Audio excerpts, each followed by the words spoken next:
Life is funny sometimes how things happen.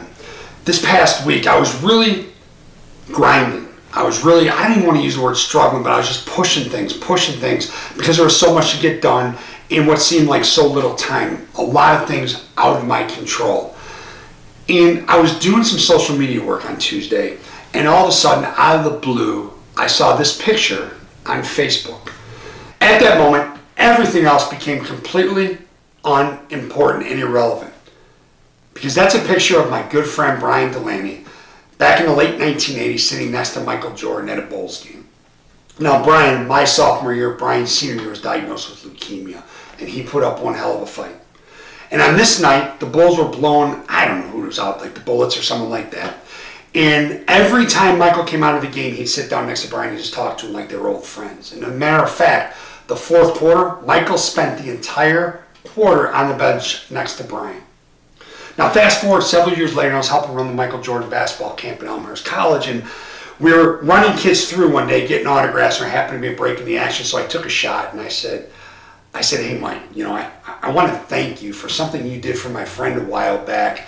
You might not remember it, but I'll tell you this, it meant the world to him, and it meant the world to me because Brian meant a lot to me. And he said, well, what was his name? And when I said the name Brian Delanty, Michael's eyes lit up, and he asked the guys at the door to shut the door.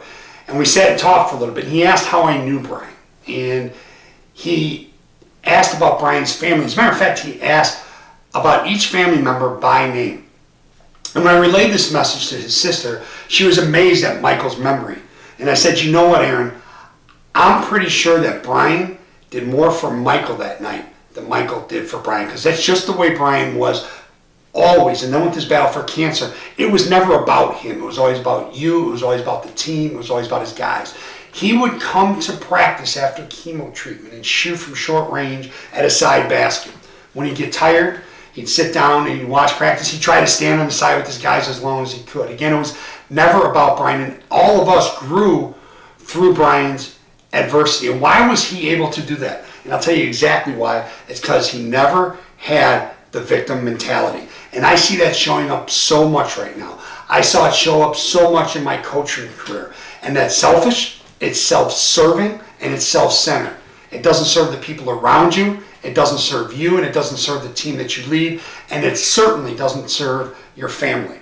Okay? So I think it's really careful because things probably are going to get worse before they get better right now. And I think it's very, very important to focus on the things that you can control, and that is your attitude and your mindset, and stay away from the victim's mentality.